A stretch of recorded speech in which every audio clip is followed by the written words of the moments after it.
Alors, l'une des questions les plus importantes que l'homme se soit jamais posée est en fait, et d'ailleurs il est même en droit de se poser cette question, et d'ailleurs c'est la question que le geôlier de Philippe a posée à Paul et à Silas. Cette question, c'est Seigneur, que faut-il que je fasse pour être sauvé? Que faut-il que je fasse pour être sauvé? Vous retrouvez cette question dans Actes des Apôtres, 16, verset 30. Que faut-il faire pour être sauvé? Repartons dans les fondamentaux de l'Évangile. Faut-il faire quelque chose? Faut-il ne rien faire?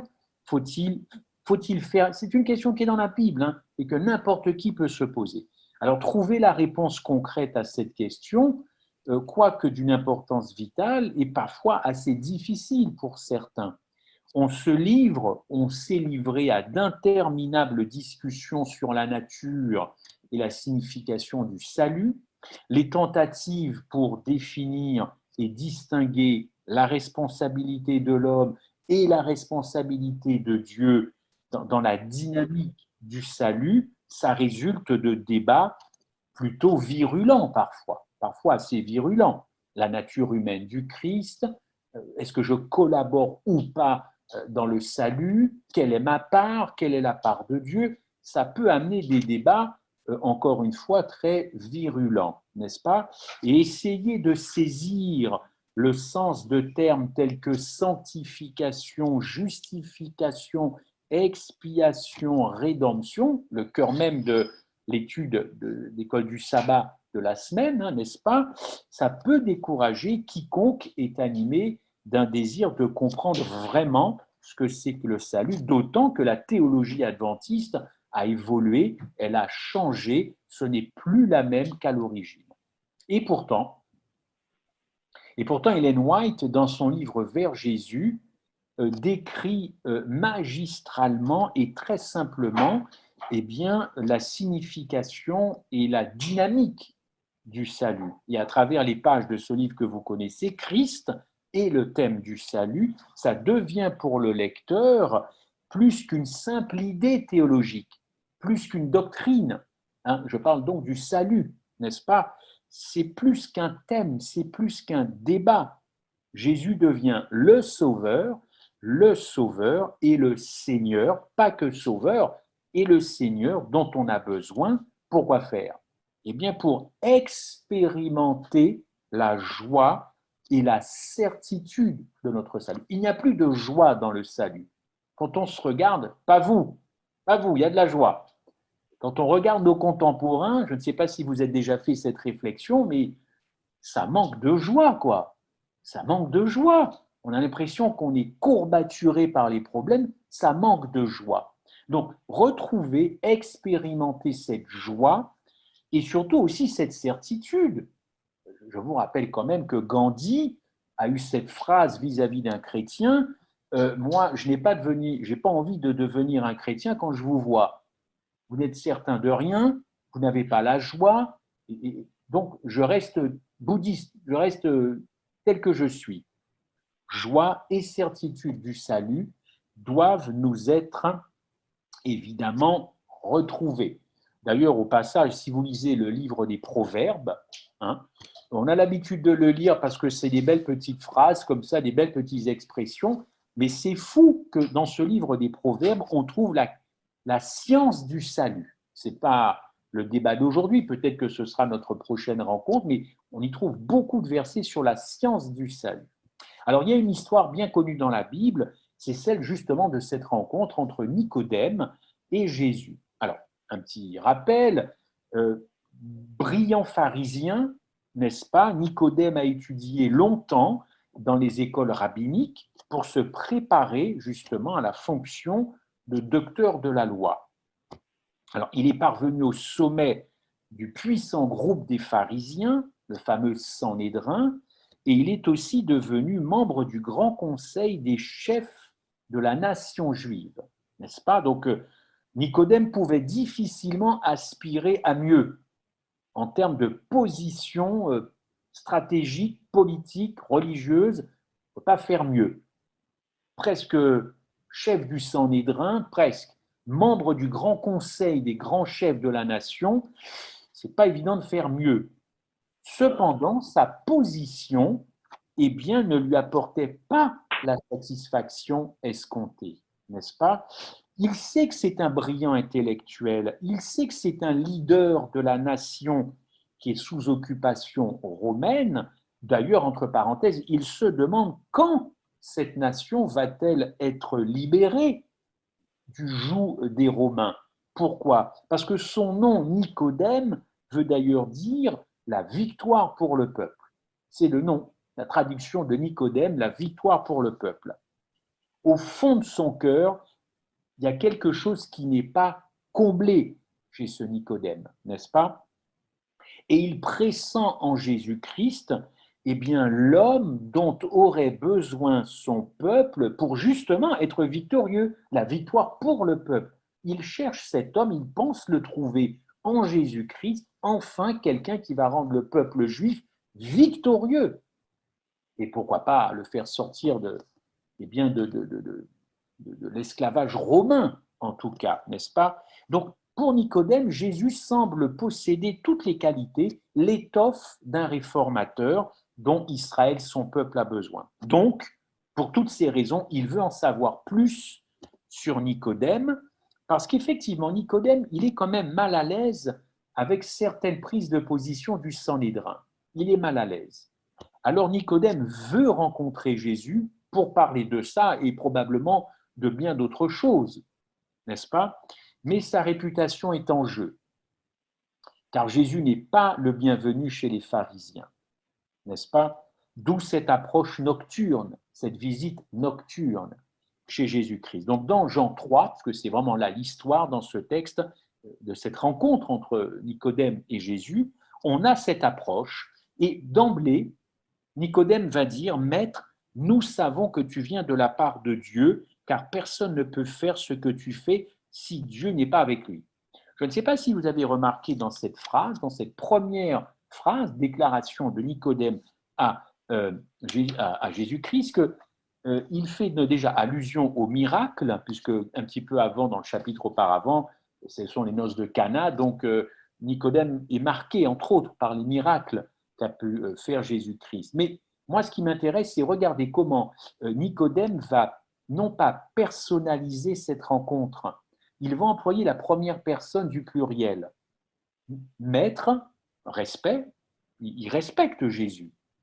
Il sait que c'est un rabbi, bien sûr. Et d'ailleurs, il sait même que c'est un rabbi qui est au-dessus de tous les rabbis, tous les docteurs de la loi. Donc, politesse. Mais tout de suite après, il va dire, nous savons, nous. Pourquoi pas moi, Nicodème, je. Non, non, il ne personnalise pas cette rencontre pour l'instant. Il y a des raisons à cela, n'est-ce pas? Donc il dit, nous savons, eh bien, que tu viens de la part de Dieu. Pourquoi? Eh bien, parce que plusieurs croient en Jésus-Christ. Il n'est pas le seul, Nicodème. Plusieurs croient dans Jean 2, verset 23, le chapitre d'avant. Il est question que plusieurs suivent le Christ parmi les pharisiens. On n'a pas les noms, on n'a pas le code QR, mais il y en a qui suivent, en tout cas, ils ne le disent pas publiquement, et donc Nicodème parle de « nous savons que tu es quelqu'un d'à part, tu es quelqu'un de particulier ». Et puis, deuxième enseignement uniquement dans cette phrase, en bon pharisien, Nicodème dit « nous savons ». Alors, je ne sais pas si ça vous parle, mais nous savons, pour un pharisien, c'est normal de commencer comme ça, n'est-ce pas? Ben oui, parce que les pharisiens, ils ont quoi? Ils ont la connaissance. Nous savons. C'est presque péremptoire. Nous savons que, voilà, tu viens de la part de Dieu. Donc, ils ont la science, ils ont la connaissance, mais Nicodème va s'apercevoir qu'il croit savoir beaucoup de choses, mais en fin de compte, il ne sait pas grand-chose. Et ça, pour moi, c'est extraordinaire. On a un cerveau qui rencontre le créateur de l'univers, qui croit savoir beaucoup de choses, mais en fin de compte, on va découvrir qu'il ne sait pas grand-chose. Et alors là, vous l'avez vu déjà, vous connaissez cette histoire, Jésus ne va pas du tout lui répondre sur le terrain qu'il attendait. C'est vrai, c'est flagrant. Et ce n'est pas la première fois que Jésus ne répond pas. Il répond à côté d'une question. Si tu veux voir vraiment le royaume de Dieu, tu dois naître de nouveau. Franchement, quel rapport entre l'affirmation, c'est du français, là, on est dans la sémantique, hein, quel rapport entre la réponse de Dieu et l'affirmation de Nicodème? Alors, Jésus, comptez bien, dans ce court verset de Jean 3, court chapitre, en tout cas sur la rencontre, il va parler 5 fois de la nouvelle naissance. 5 fois. Mais à aucun moment, Jésus ne dit comment naître de nouveau. Ça, c'est frappant. À aucun moment. Et il y a de quoi être déconcerté, car Nicodème est là pour avoir des réponses. Il veut des réponses sur l'avenir de son peuple, qui attend le Messie. On en est là encore. Hein. Il attend le Messie et une réforme qui viendrait redonner un peu d'espoir aux Juifs, n'est-ce pas? Et là, Jésus n'est pas sur ce terrain de l'espoir, de tout ça. Jésus, lui, va personnaliser cette affirmation. Toi, il faut naître de nouveau. Et là, il y a de quoi être évidemment d'être déconcerté parce que Jésus parle d'entrée de jeu d'un changement de manière d'être chez Nicodème et d'une nouvelle naissance qui le concerne lui. Jésus n'est pas en mode peuple d'Israël, c'est toi, tu viens me voir, donc je vais te dire ce qu'il en est pour toi. Au fond, Nicodème a dû se dire, mais je ne comprends pas bien parce que est-ce que c'est sa religion à lui? Est-ce que la religion de Nicodème ne suffirait-elle pas pour entrer dans le royaume de Dieu? C'est ce qu'il a dû se dire, cet homme. Mais au fond, mais j'y suis déjà dans le royaume de Dieu. Ma religion suffit. En tant que pharisien, Nicodème pense que le salut dépend de ses efforts pour respecter les préceptes divins. Alors affirmer qu'il n'est pas en état d'entrer dans le royaume de Dieu alors que Nicodème croyait déjà l'être, il a dû se dire mais c'est une blague. Moi, Nicodème, je suis dans le royaume de Dieu, j'observe la Torah, je suis la loi strictement. Et tu viens me dire qu'il faut naître de nouveau pour entrer dans le royaume. Mais permets-moi de te dire que j'y suis déjà. Dites-moi, il y en a combien qui pensent y être déjà là dans le royaume? Je ne veux pas plomber le sabbat québécois et la fin de sabbat en France, mais il y en a qui sont bourrés de certitude et qui, comme ça, arriveraient comme ça devant Jésus-Christ lors du jugement en disant de toute façon, c'est bon, hein, tu peux passer mon tour. Pas un souci, moi, j'ai toujours marché avec toi. La religion de Nicodème ne suffit pas. La religion adventiste ne suffit pas. Il n'y a aucune religion qui donne le droit d'accès comme ça, sans problème au ciel. Nicodème croyait que c'était tout bon pour lui, ce n'est pas le cas. Et d'ailleurs, cette nouvelle naissance lui paraît utopique et impossible physiquement. Impossible. Et vous remarquerez d'ailleurs l'analogie qu'utilise Jésus, l'analogie, la première analogie, hein, c'est la naissance. Ça ne vous a pas échappé, la naissance. Nous ne jouons aucun rôle dans notre naissance physique. Aucun rôle. Personne ne peut se donner naissance à lui-même. On est bien d'accord. On est dépendant des efforts, évidemment, de notre maman et dépendant des gestes techniques, médicaux, de la sage-femme ou du gynécologue. On ne se donne pas naissance à soi-même. On est totalement dépendant de notre maman et de l'aspect médical, évidemment. Donc, moi, je n'ai jamais collaboré à ma naissance. Il a fallu que je me laisse faire. Il a fallu qu'on me tire du ventre de ma mère. Je ne suis pas sorti par moi-même du ventre de ma mère. On a pris ma tête, on l'a tournée comme vous dans tous les sens et il a fallu tirer. Depuis quand on est acteur de sa propre naissance physique? En tout cas, peut-être pour vous, pas pour moi. Moi, je n'ai rien fait, n'est-ce pas? Maintenant, qu'en est-il de notre naissance maintenant spirituelle, notre naissance d'en haut? Est-ce qu'il existe un manuel? Est-ce que vous pouvez me proposer un manuel, par exemple un manuel en 10 leçons, comment naître de nouveau? Première leçon, deuxième, jusqu'à 10 leçons comme ça. Je ne sais pas si ce manuel existe. En tout cas, dans la conversation avec Nicodème, Jésus-Christ ne dit à aucun moment Première étape, deuxième étape, trois, en 10 leçons. Il ne donne pas une leçon de comment naître de nouveau. Ça veut dire quelque chose, cette analogie avec la naissance. Vous l'avez compris où je veux amener, sur quel terrain je veux vous amener. Dépendant, dépendant. La naissance spirituelle, on est dépendant de Dieu, n'est-ce pas? Cette œuvre spirituelle, cette naissance spirituelle, eh bien, elle est réalisée sans le concours de l'homme. Sans le concours de l'homme. Car cette naissance d'en haut, c'est une naissance divine. Nicodème est là pour apprendre cela. Et ça va le déstabiliser. Lui, l'érudit ignorant.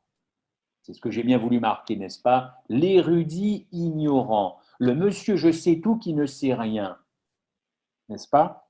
Cette œuvre, cette naissance spirituelle, cette nouvelle naissance, c'est Dieu, c'est pas l'affaire de l'homme. Alors Jésus connaissait, vous allez comprendre pourquoi, Jésus connaissait les pensées de Nicodème, car les rabbins étaient dans leur monde de certitude, dans leur monde de conviction, d'hypocrisie, et lui pensait légitimement, comme je l'ai dit tout à l'heure, avoir gagné le ciel. Attendez, avec le poste que j'ai, les connaissances que j'ai, juif, il n'y a pas plus juif que moi, quelqu'un vient me dire que non, c'est pas ça le royaume, je ne peux pas y rentrer. Vous l'avez compris, chers frères et sœurs, chers amis qui nous visitent, la régénération, qui a été lue dans le texte de Tite, la régénération ne vient pas de la chair, car la chair ne produit rien de bon. C'est-à-dire, la seule chose à la rigueur que la chair peut produire, ce sont des œuvres mortes, totalement mortes. Une œuvre morte, c'est une œuvre qui est polluée par l'égocentrisme, polluée par l'égoïsme, polluée par l'hypocrisie, polluée par les arrière-pensées. Cette nouvelle naissance ne peut plutôt se produire que par la volonté de Dieu et surtout pas par la volonté de la chair. Paul a beaucoup parlé de ce qu'il pense de la chair. D'ailleurs, Jésus va le dire plus explicitement, puisqu'apparemment Nicodème a du mal à percuter, à comprendre. Il va dire très clairement, ce qui est né de la chair est chair. Je ne suis donc pas en train de réinterpréter les propos du Christ, c'est Jésus-Christ lui-même, pour que Nicodème puisse comprendre, enfonce le clou. Nicodème, ce qui est né de la chair est chair. La chair ne donne rien de bon. Rien. Que peut-il sortir de bon de la chair? Rien. Paul le dit lui-même, on va le voir tout à l'heure, il n'existe pas un juste, pas même un seul. Pourquoi notre chair doit être crucifiée? Galates 5, 17. Parce que la chair a des désirs contraires, vous le savez, à ceux de l'esprit. Et l'esprit en a des contraires à ceux de la chair. La chair et l'esprit sont opposés entre eux, afin qu'on ne fasse pas ce qu'on veut. Chers amis, la chair et l'esprit sont totalement irréconciliables. Irréconciliables. Et ce que le christianisme et l'évangile nous proposent, c'est quelque chose qui nous dérange fondamentalement au-delà même de notre perception, de notre interprétation de l'évangile, des doctrines et de ci et de ça. L'évangile nous propose quelque chose dont, au fond, nous avons du mal à adhérer, et quand on dit ben oui, on a du mal à accepter, c'est-à-dire la mort à nous-mêmes, la mort de qui je suis. En fin de compte, l'évangile me demande de mourir. Et ça, nous ne sommes pas prêts à mourir. Il y a 3 jours, j'ai eu cet accident cardiaque le 9 décembre, et nous sommes le 12, 3-4 jours. J'ai frôlé cette mort. Alors, je ne viens pas me présenter en grand apôtre de la mort ou du ressuscité, mais quand on a frôlé la mort, je ne sais pas pour vous, mais quand on a à nouveau la vie, quand on a échappé, on pèse les choses. Alors, mourir à soi-même, mourir physiquement, mourir dans sa chair, moi je réfléchis à tout ça depuis cet accident, le 9 décembre, et je ne suis pas sûr d'être la même personne le 9 décembre, le 8, que cette personne d'aujourd'hui. Mais tel n'est pas mon propos. Mais comprenez bien que rien de bon ne peut sortir de la chair. Ceux qui sont nés de l'esprit, ce sont ceux qui sont à Jésus. Et ceux qui sont à Jésus sont ceux qui, comme dit l'apôtre Paul, ont crucifié la chair avec ses passions et ses désirs. Galates 5, 24. Alors pourquoi notre chair doit être crucifiée, c'est-à-dire détruite? N'essayons pas d'améliorer notre chair, n'essayons pas de devenir bon, n'essayons pas d'être meilleur. Non, non, non, non. La chair ne produit rien de bon. Ce qu'elle produit, la Bible le dit, ce sont des œuvres mortes, c'est-à-dire les œuvres de la loi, polluées par notre état d'esprit et compagnie. La chair a des désirs, je vous l'ai dit, contraires à ceux de l'esprit, donc irréconciliables. Pas de cohabitation possible entre la chair et l'esprit. Le chrétien sincère, authentique, qui a l'intention jusqu'à la fin de ses jours de faire cohabiter son caractère, bon an, mal an, plus en réclamant l'esprit de Dieu, c'est pas possible. C'est pas possible. Il pense à autre chose. Nicodème va donc poser une question à Jésus. Mais comment un homme peut-il naître quand il est vieux? Vous connaissez par cœur cette phrase, cette question. Peut-il entrer dans le sein de sa mère et naître une seconde fois? C'est difficile pour ce pharisien de comprendre ce que Christ dit, parce qu'il a ses propres références, il a son propre logiciel qui n'est pas le logiciel de Jésus-Christ. Alors Jésus va reformuler, il faut naître d'eau et d'esprit. Pourquoi Christ introduit, posez-vous cette question, j'espère qu'on va redécouvrir ensemble cette rencontre, pourquoi Jésus-Christ introduit maintenant l'élément de l'eau? Avant, c'était il faut naître d'esprit, naître d'esprit. Là, il y a un élément nouveau, l'eau. Qu'est-ce que l'eau vient faire? Pourquoi Jésus utilise cette fois-ci de l'eau classique, n'est-ce pas?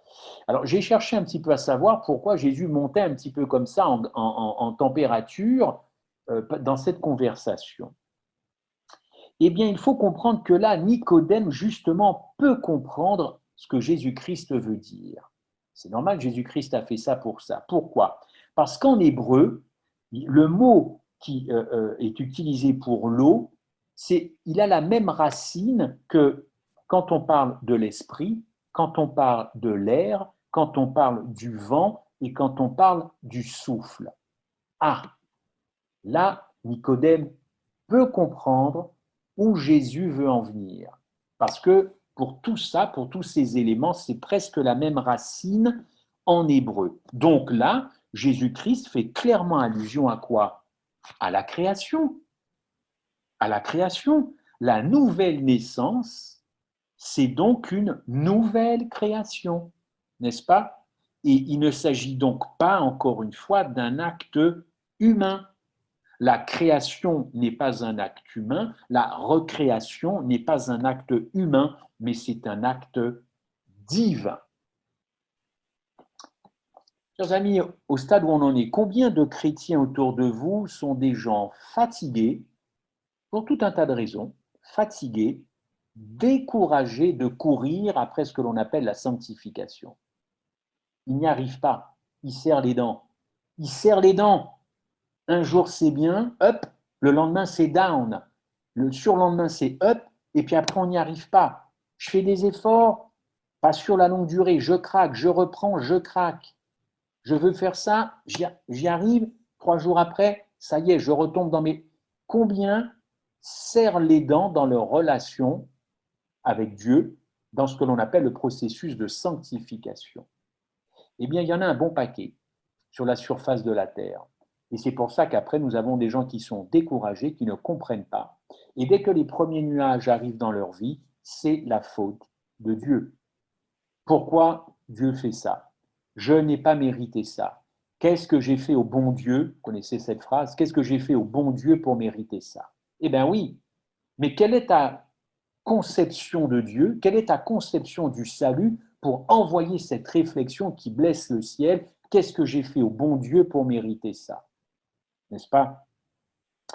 Cette histoire de la chair et de l'esprit, au fond, c'est le dilemme chez énormément de chrétiens, n'est-ce pas? Énormément de chrétiens. On ne peut pas aller de la chair à l'esprit, c'est impossible. Galates 5, 19 est très clair. Or, les œuvres de la chair, je vais le répéter, mais vous connaissez bien ce verset, sont manifestes. C'est l'impudicité, l'impureté, la dissolution, l'idolâtrie, la magie, les inimitiés, les querelles, les jalousies, les animosités, les disputes, les divisions, les sectes, l'envie, l'ivrognerie et les excès de table. Si vous êtes un tempérant à table, écoutez la suite, ceux qui commettent de telles choses n'hériteront pas le royaume de Dieu. L'intempérance à table fait partie de quelque chose qui, à long terme, va vous détruire et risque de vous priver par vous-même de la présence éternelle de Christ dans le ciel. Rien que ça, c'est pour vous dire que c'est important. Ça peut paraître quand même mineur dans une vie chrétienne d'être intempérant à table, mais l'apôtre Paul assimile ça aussi, en tout cas au même titre que l'envie, l'ivrognerie, les disputes et les divisions. C'est vous dire que ces œuvres-là, les œuvres de la chair, eh bien, doivent disparaître. Si on a un problème, chers amis, avec la chair et l'esprit, ou si on pense contenter, conserver un peu notre chair, c'est-à-dire notre mauvais caractère, quelques mauvaises habitudes, et associer à ça une vie de l'esprit dans ma vie, je crois qu'on n'a pas compris véritablement ce que c'est que le péché. Parce que le péché est trop souvent vu comme un acte et non pas comme une puissance, comme un principe. Et encore une fois, c'est l'apôtre Paul qui parle le mieux de cela. Et pourtant, Nicodème et ses amis pharisiens, ils ont créé des centaines de lois justement pour lutter contre le péché, pour ne pas pécher. Alors c'est quand même curieux que l'érudit soit ignorant sur un certain nombre de choses dont lui parle Jésus-Christ. Paul pensait, quand il était avant Damas, il pensait que c'était un homme droit et juste, vous vous rappelez de cela. Il a compris qu'il se trompait.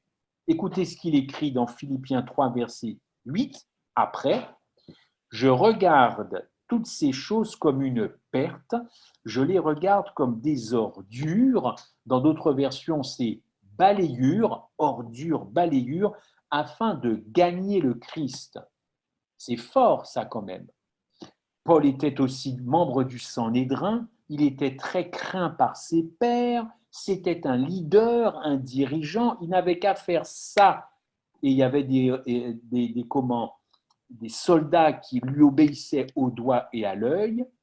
Et vous savez très bien ce qui s'est passé, toutes ces positions, toute cette notoriété, cette autorité, il va jusqu'à dire que tout ça, c'était des ordures, que c'était vraiment nul dans sa vie. Même le mot grec skoubalum, je crois, skoubalum veut dire excrément, pour dire ordure, balayure, excrément. C'est pour vous dire la prise de conscience de Paul de ce qu'il était avant par rapport à ce qu'il est devenu aujourd'hui.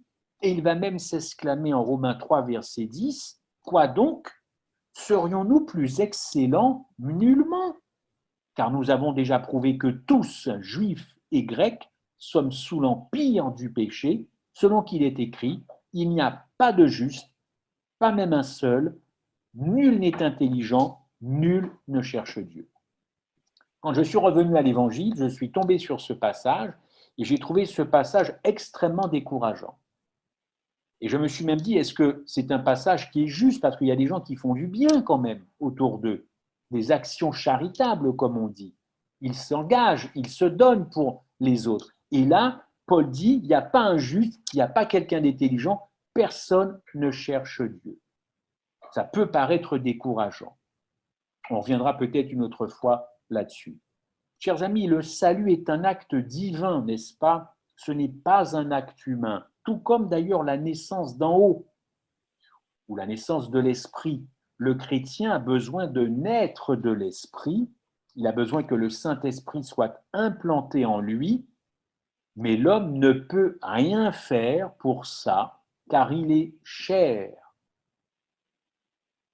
Alors se pose la question pour Nicodème, comment rompre avec son passé? Avec tout ce que Jésus-Christ est en train de dire, comment rompre finalement, parce que c'est ça que Jésus veut lui faire comprendre aussi, comment rompre avec son passé, puisque Jésus parle d'une nouvelle vie.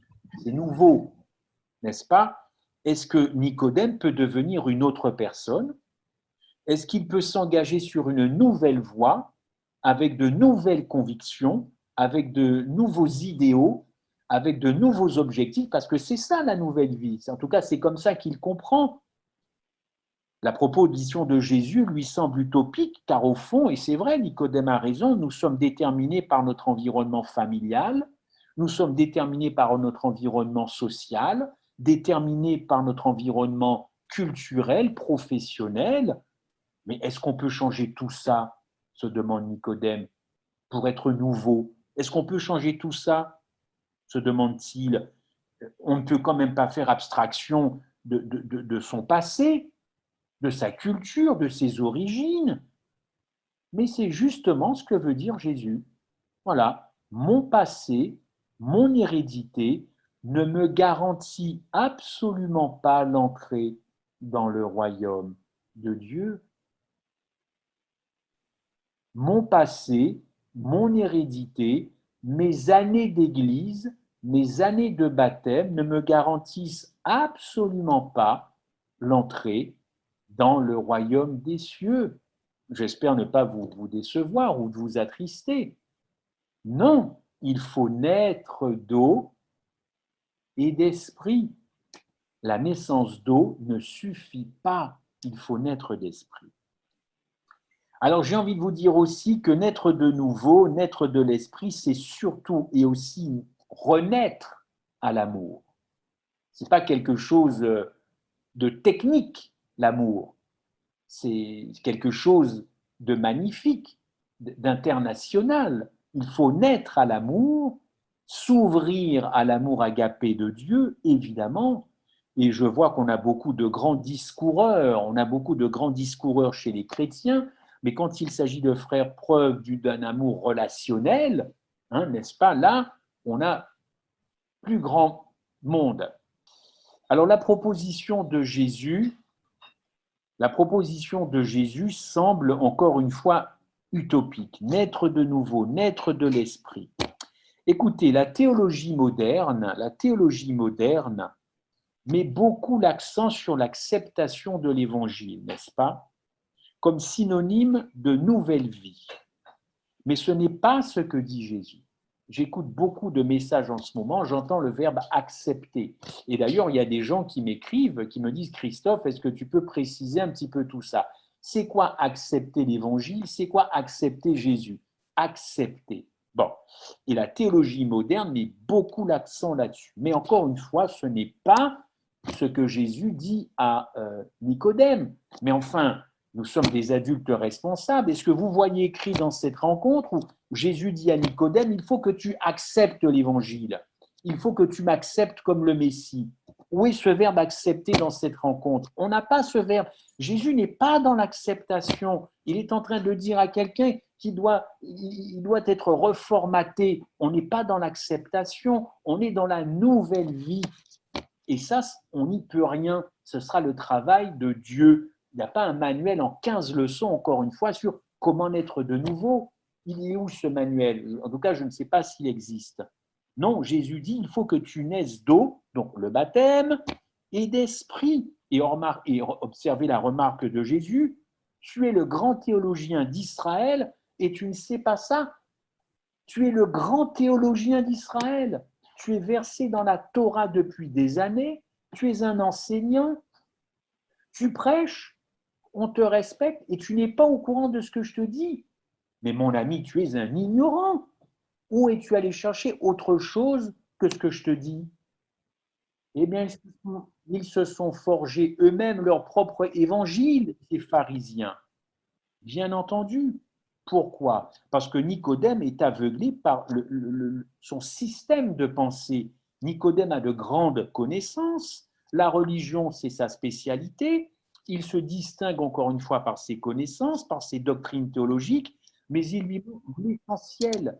Il lui manque l'essentiel. Il n'a pas compris que la vie spirituelle, écoutez bien ça, La vie spirituelle ne dépend pas des connaissances que l'on a sur Dieu, mais de sa relation que l'on a sur Dieu.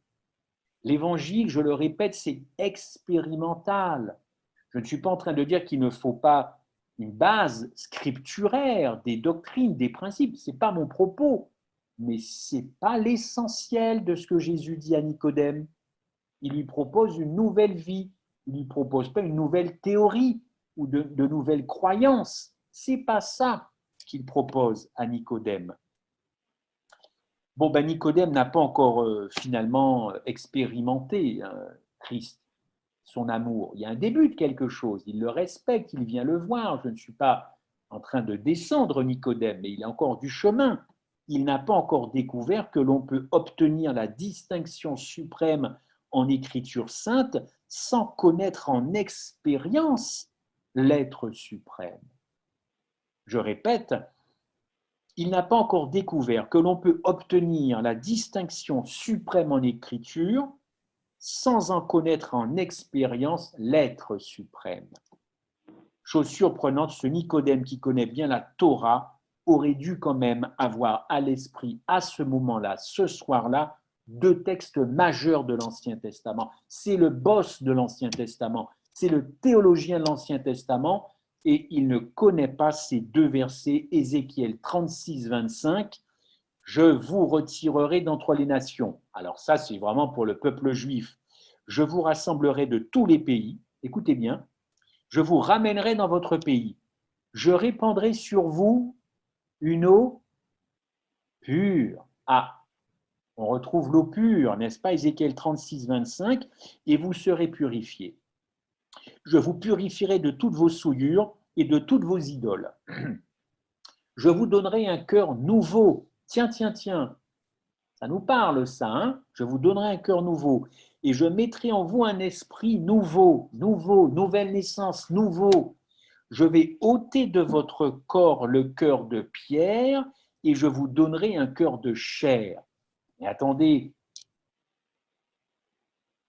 on pourrait résumer la rencontre de Nicodème et de Jésus à ce passage d'Ézéchiel. Ézéchiel, c'est bien dans l'Ancien Testament, il est question d'eau pure, il est question de nouveau. Et il est passé à côté de ça, Nicodème, quand il a étudié Ézéchiel. Il est passé à côté de ça, lui qui connaît les grands prophètes et les petits prophètes. Dieu parle à Israël déjà de ce cœur nouveau, n'est-ce pas? Déjà enseigné, c'était déjà enseigné par Dieu aux Juifs. L'eau pure dont parle Dieu, évidemment, c'est l'allusion au baptême. Et au verset 27, « Je mettrai en vous mon esprit et je ferai que vous marchiez dans mes statuts. » Tiens, mais comment Nicodème a pu passer à côté de ce verset? Il devait être distrait ce jour-là, n'est-ce pas? Sans oublier le livre toujours d'Ézéchiel, on passe au chapitre 11 et on va au verset 19. « Je leur donnerai un même cœur, à nouveau, et je mettrai en eux un esprit nouveau. » Ah ben voilà, on retombe encore sur un esprit nouveau, un cœur nouveau. J'ôterai de leur chair le cœur de pierre et de vin. Dans ces passages, on voit bien que c'est Dieu qui fait le travail. Deuxième enseignement. Premier enseignement, il aurait dû être au courant de cela. Deuxième enseignement, c'est Dieu qui fait le travail, n'est-ce pas? On a le même texte quand même. C'est Dieu qui dit « je ferai, je ferai, je ferai, j'ôterai, je ferai ». Où est l'humain là-dedans? Où est la part de l'humain? Où est la part de l'humain? Est-ce que nous pouvons nous-mêmes transformer notre cœur? Non. Dans ces passages, chers amis, on voit que c'est Dieu qui fait le travail et on voit que ce sont les promesses de Dieu, ce sont des actes divins qui sont posés. Alors vous allez me dire peut-être que ce jour-là, il était occupé, il n'a pas fait attention. Eh bien, il y a un autre passage, Jérémie 24. Et là, encore une fois, comment Nicodème a pu passer à côté de Jérémie 24, verset 7? Jérémie 24, verset 7. « Je leur donnerai un cœur, voyez encore une fois, je leur donnerai un cœur pour qu'ils connaissent que je suis l'Éternel. Ils seront mon peuple, et je serai leur Dieu s'ils reviennent à moi de tout leur cœur. » Écoutez, là, on parle bien d'une recréation quand même, une recréation, un cœur nouveau, un cœur pour qu'ils connaissent Dieu. Avez-vous remarqué que la connaissance commence par le cœur. La connaissance de Dieu, c'est une affaire de cœur. Hein. C'est Dieu qui le dit, hein, je leur donnerai un cœur pour qu'ils me connaissent. Il n'est pas question du cerveau là-dedans. La connaissance de Dieu commence par le cœur, n'est-ce pas? Donc, en résumé, Nicodème est censé savoir, ou était censé savoir ce qu'est la nouvelle naissance. Il a les textes pour lui et il vient voir le Christ pour parler de réformation, de libération du peuple. Normal que Jésus lui dise, mais tu es le grand théologien d'Israël et tu ignores ça. Alors après l'analogie de la naissance, Jésus va insister auprès de Nicodème et il va prendre une deuxième analogie. C'est celle du vent. Le vent. Le vent. Dites-moi, le vent, c'est imprévisible. Le vent est incontrôlable. On ne peut pas diriger le vent. On ne peut pas non plus augmenter le vent. On ne peut pas non plus réduire le vent. On ne peut pas faire changer de direction le vent. Le vent est invisible, impalpable. Vous avez compris ça, je pense. Eh bien là, c'est le coup de grâce pour Nicodème, parce que Nicodème ne comprend pas comment ces choses peuvent-elles se faire. Là, Nicodème ne capte plus rien, et pire, c'est tout son système de pensée qui s'effondre, car Jésus veut lui faire comprendre que la nouvelle naissance ne dépend pas de lui, mais de Dieu. La naissance, on ne peut pas naître de nouveau. On ne peut pas naître physiquement. On ne peut pas se donner naissance. Le vent incontrôlable, on subit le vent. On subit le vent. On ne peut pas le contrôler. On ne le voit pas. On est impuissant face au vent. Les tsunamis, les tempêtes, les ouragans que vous pouvez connaître sur le continent américain ou aux Antilles, on ne maîtrise pas, on subit. Deux analogies pour que ce grand théologien comprenne que la nouvelle naissance, ça vient de Dieu. Alors certes, oui, il faut se rendre disponible, nous les humains, à cela. Il faut se rendre disponible. Il faut dire, Seigneur, oui, j'aimerais enfin connaître cette nouvelle naissance. Mais par moi-même, je ne peux pas entamer un processus de nouvelle naissance. Chers amis, nous voulons avoir la maîtrise des événements, n'est-ce pas? Mais Dieu seul est aux commandes. L'action de l'esprit, c'est comme le vent. On constate ses effets sans qu'il soit nécessaire de comprendre tous les mécanismes de fonctionnement. Il y a des violents qui deviennent doux, il y a des égoïstes qui deviennent généreux, il y a des gens qui ont la haine et qui finissent par pardonner. La chose se réalise et c'est ça au fond qui est le plus important, n'est-ce pas? Vous ne croyez pas? Nos efforts, notre volonté ne suffit pas.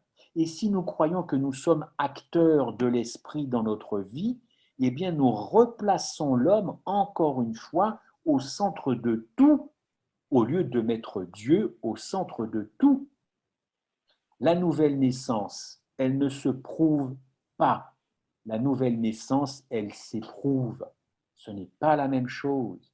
Ce n'est pas du tout la même chose. Et on voit bien encore une fois que le cœur de Nicodème, pour l'instant, n'est pas converti, car ces questions trahissent sa pensée. Ces questions trahissent sa pensée, encore une fois avec cette question, comment cela peut-il se faire? Ce sont ces dernières paroles, parce qu'après, quand vous lisez le passage, il va ne faire qu'écouter Jésus parler. Là, il n'a plus d'argument, il est bloqué. Il se tait et il laisse évidemment parler Jésus sans l'interrompre. Nous parlons de ce que nous savons, lui dit Jésus, n'est-ce pas? Oui, c'est vrai, le savoir de Nicodème est fondé sur la tradition, sur des théories, sur des doctrines, sur la règle, sur la loi. Le savoir de Jésus, lui, est basé sur l'expérience. L'expérience, le pharisien connaît la lettre de la loi, mais Jésus, lui, connaît l'esprit de la loi. Pas la même chose, encore une fois. C'est pas la même chose. D'ailleurs, Jésus connaît bien le fonctionnement des pharisiens. Dans Luc 11, il dénonce cette hypocrisie lors d'un déjeuner.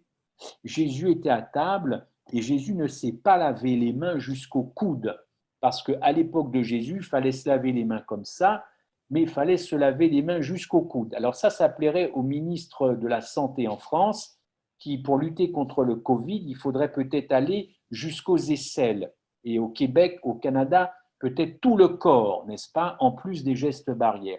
Donc Jésus fait ça, mais ne va pas jusque-là. Scandale! Il ne s'est pas lavé les mains jusqu'au coude.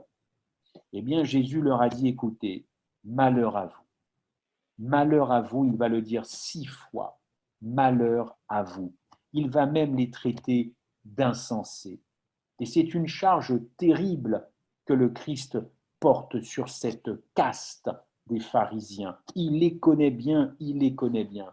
Et dans Matthieu 23, il va même aller jusqu'à les traiter de race de vipères et de serpents, tellement ils sont durs de cœur et tellement ils sont hypocrites, n'est-ce pas? Eh bien, Nicodème fait partie de ces gens-là. Quand en Luc et en Matthieu, Jésus attaque, parle, Nicodème fait partie de ces gens-là. Il fait partie de ces hypocrites. Il fait partie de cette race de vipères. Nicodème est un insensé. Mais Nicodème, c'est un homme inquiet. Et c'est peut-être ça qui intéresse le Christ, n'est-ce pas, dans cette rencontre nocturne. Il sent que c'est un pécheur inquiet.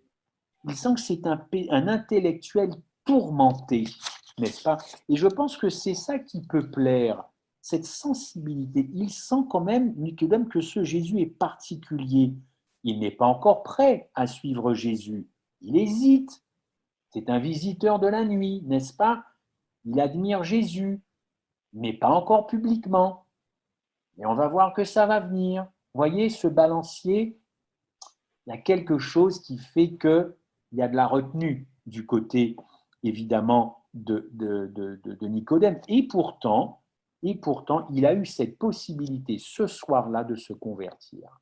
Ce soir-là, il a eu cette possibilité-là. Il va le faire après, quand il va se retrouver évidemment avec ses amis du Sanhédrin. Quand le Sanhédrin voudra en finir avec Jésus, la deuxième mention de Nicodème dans la Bible, il va prendre position publiquement pour Jésus-Christ. Mais au niveau légal, le cœur peut-être y est. Je ne peux pas supposer de tout ce qu'il y avait dans le cœur de Nicodème, mais il va prendre publiquement parce qu'il va se risquer à prendre la défense de Jésus. En Jean 7, verset 51, il va évoquer la loi juive, la loi du Sanhédrin, lui le juriste, pour défendre Jésus, quand il dit « Notre loi condamne-t-elle un homme sans l'avoir entendu avant et sans savoir ce qu'il a fait ?» Alors là, je dis chapeau Nicodème, parce que c'est vachement gonflé de ta part, parce qu'il rappelle la loi à des spécialistes de la loi. Ça, c'est pas mal. D'ailleurs, ça ne va pas leur plaire, puisqu'ils vont dire tout de suite, dis donc, tu as été séduit aussi, toi, par le Galiléen? Ça y est, t'es pris dans son truc, n'est-ce pas? Enfin, la troisième fois où ce pharisien apparaît dans l'Écriture, vous le savez, c'est quand il apporte des aromates pour embaumer le corps du Christ en Jean 19. 3 apparitions. 1, érudit ignorant. 2, un légaliste qui essaie de sauver le Christ. 3, un cœur converti. Ça a duré 3 ans. 3 ans se sont écoulés entre la visite nocturne et la crucifixion, où il va manifester publiquement son attachement à Jésus. Là, il a le cœur converti, son cœur a cédé. Et Nicodème a dû se rappeler à ce moment-là des paroles de Jésus-Christ. Il faut que le Fils de l'homme soit élevé afin que quiconque croit, ça a dû résonner dans sa tête. Il faut que le Fils de l'homme, il voit Golgotha, il a vu Christ crucifié, il a dû se dire, voilà, ça c'est l'appel, je ne peux plus résister. Ou encore ces paroles de Jésus-Christ, quand j'aurais été élevé, j'attirerai tous les hommes à moi. Là, ça a dû cogner dur dans son cœur. Quand j'aurais été élevé, j'attirerai. Je t'attirerai, toi, Nicodème. Je t'attirerai, toi, Michel, Claude, Seth, Laurent, tous ceux qui sont là. Nous avons été attirés par Christ. Nous avons été attirés. La question ce soir, pour vous ce matin, c'est est-ce que le cœur est converti? Est-ce que nous sommes en nouvelle naissance. Parce que nous avons été attirés, nous avons été baptisés d'eau. Mais sommes-nous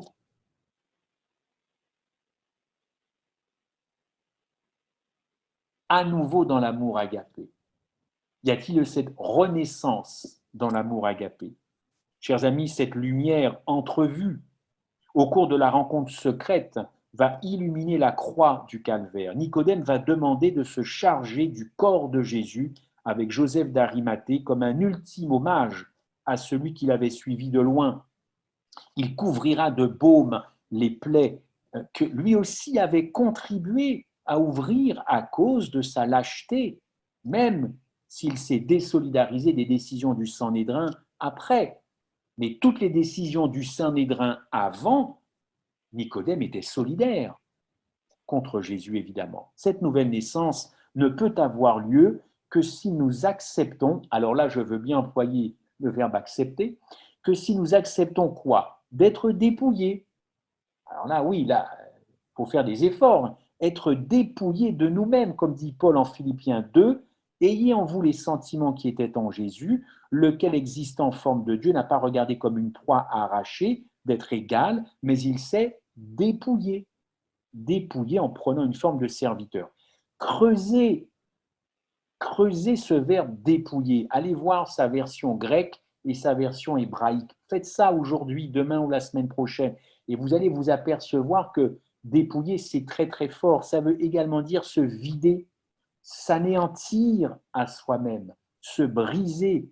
Et au fond, qu'est-ce que Dieu et l'Évangile nous proposent? Je l'ai dit tout à l'heure, Dieu nous propose quelque chose dont on n'a pas envie, c'est-à-dire la mort à nous-mêmes. La mort à nous-mêmes. Moi, j'entends beaucoup dire à cause du Covid et tout ça, de la fin des temps, loi du dimanche et compagnie, sommes-nous prêts? Dans l'esprit des gens, c'est sommes-nous prêts pour le retour du Christ? Vous me direz si je me suis trompé. Sommes-nous prêts, quoi? Sommes-nous prêts? Les prophéties s'accomplissent, sommes-nous prêts? Mais j'entends pas dire est-ce que nous expérimentons cette nouvelle naissance? C'est tout le temps être prêt. Mais ça veut dire quoi être prêt? C'est obéir aux 10 commandements, le culte le matin, le culte le soir, être propre, prendre sa douche. C'est quoi être prêt? Moi, j'aimerais qu'on m'explique. Il y a tellement de programmes. Est-ce que tu es prêt? Est-ce que tu es prêt? Revenez vers moi gentiment pour me dire, voilà, être prêt, ça veut dire ça. Donc, être prêt, c'est toute une liste, si j'ai bien compris, toute une liste de choses à faire. C'est ça, ne pas avoir des crédits, observer le sabbat, rendre la dîme, aider les pauvres, rendre service, c'est ça être prêt. Donc, une fois que j'ai coché toutes les cases, je suis prêt. Vous pensez sincèrement que c'est ça être prêt? Moi, il est question dans cette rencontre d'une nouvelle naissance. Je connais des gens qui sont prêts, mais qui ne sont pas prêts à mourir à eux-mêmes. Et ils sont sincères. Ils sont prêts. Je veux que Jésus revienne. Reviens Jésus. Mais ça fait des années qu'ils ne sont pas morts à eux-mêmes, parce qu'ils ne veulent absolument pas toucher à leur caractère. Alors, réfléchissons à cela effectivement. On ne peut aspirer à naître de nouveau que si on accepte de se vider soi-même, ce qui n'est pas acceptable pour nous, car nous avons des revendications, n'est-ce pas? Cette nouvelle naissance, c'est une expérience. C'est aussi une affaire de statut. On passe celui d'incroyant à celui de croyant. Là, on est justifié. Mais être baptisé du Saint-Esprit, c'est pas la même chose. Le baptême d'eau, ce n'est pas le baptême du Saint-Esprit. Je le rappelle, et c'est presque ma conclusion, en effet, le croyant qui est de nouveau, qui est né de nouveau, il doit cependant apprendre à marcher dans l'esprit. C'est bien d'être baptisé, c'est bien de naître de nouveau, mais encore faut-il marcher tout au long après, tous les jours dans l'esprit. Galates 5 le dit au verset 16, marchez selon l'esprit et vous n'accomplirez pas les désirs de la chair. Marchez, hein. C'est pas le tout de réclamer le baptême de l'esprit, et ça c'est encore différent que d'être né de nouveau. Être né de nouveau, réclamer le baptême de l'esprit, marcher dans l'esprit, ce sont des choses différentes. Elles se touchent, elles sont connexes, mais elles ont chacune effectivement comment je dirais, leur importance, leur signification. Et puis pour terminer, un dernier verset, Romains 8, verset 5, ceux qui vivent selon la chair affectionnent les choses de la chair, tandis que ceux qui vivent selon l'esprit affectionnent les choses de l'esprit. L'affection de la chair, c'est la mort, l'affection de l'esprit, c'est la vie.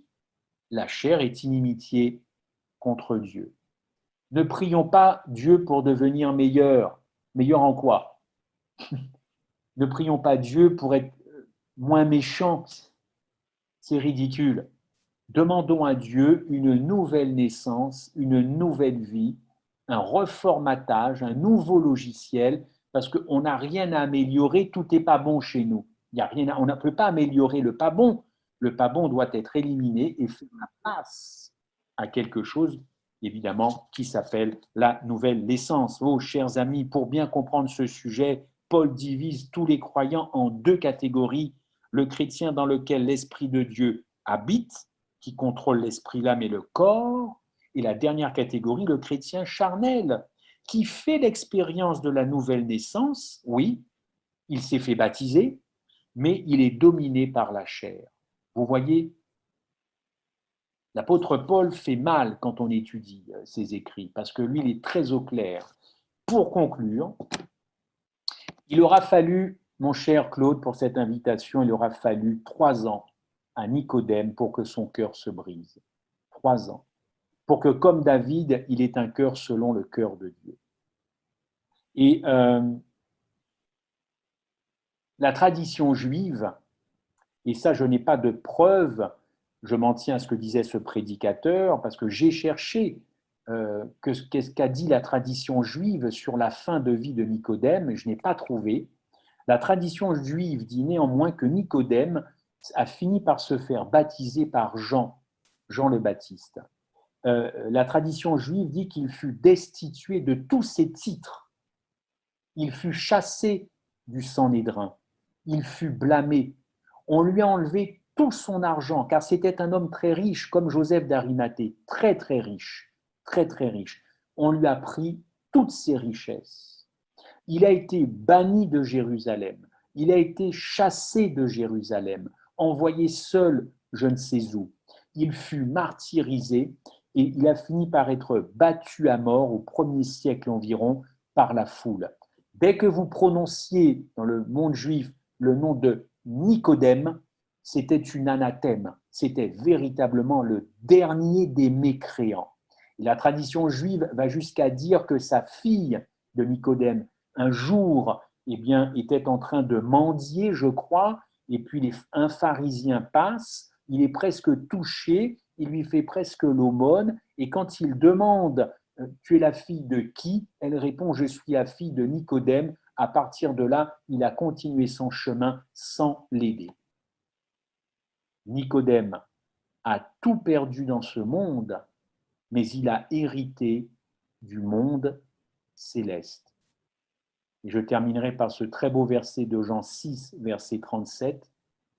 Tous ceux que le Père me donne, tous ceux que le Père me donne viendront à moi, et je ne mettrai pas dehors celui qui vient à moi. Amen.